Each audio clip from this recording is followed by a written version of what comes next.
আসলে মাঝে মাঝে মনে হয় আমরা যে এই বাংলাদেশে জন্মগ্রহণ করছি না, এটা আমাদের জন্য একটা সবচেয়ে বড় পাপ।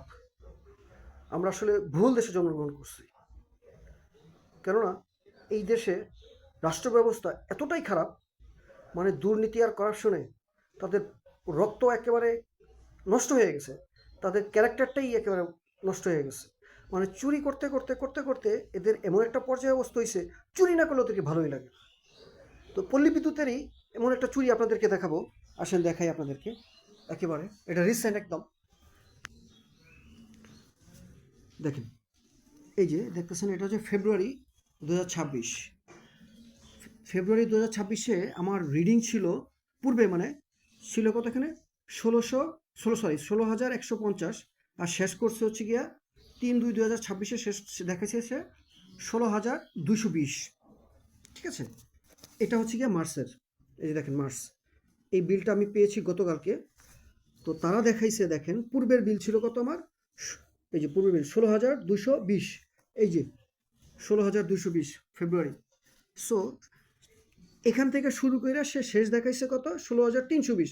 তার মানে আমি 100 ইউনিট খরচ করছি তাদের হিসাবে।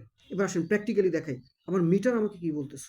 চলেন, যে এখন আমি আমার মিটারের সামনে আছি। এই মিটার নাম্বারটা হচ্ছে গিয়া 4,012। আমার পল্লী বিদ্যুতের ইয়াটাও হচ্ছে 4,012। ওই যে দেখেন, এবার দেখেন আমার মিটারে কত আসছে, একটু খেয়াল করেন।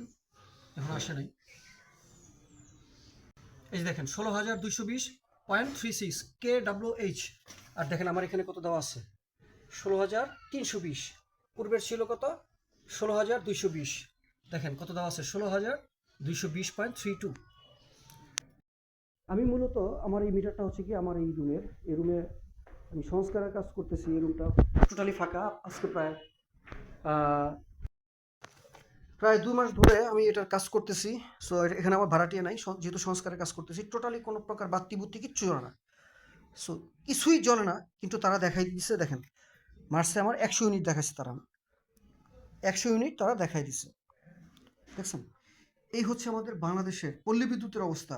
মানে তারা চুরিও ঠিকমতো চুরিও করতে পারেন, এই হচ্ছে তাদের অবস্থা। এখন বলেন আমরা কোন দেশে বাস করি? মানে এই এই দেশে আসলে আমাদের জন্মগ্রহণ করাটাই ভুল হয়েছে। আমরা মনে হয় ভুল একটা দেশে জন্মগ্রহণ করছি।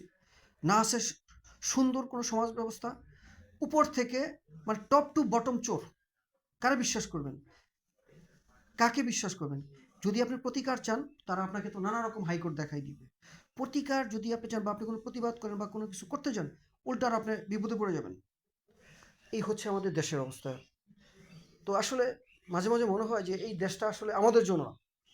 এই দেশটা আসলেই আমাদের জন্য না। এই দেশটা হচ্ছে চোর, সিটার, বাটপারদের জন্য।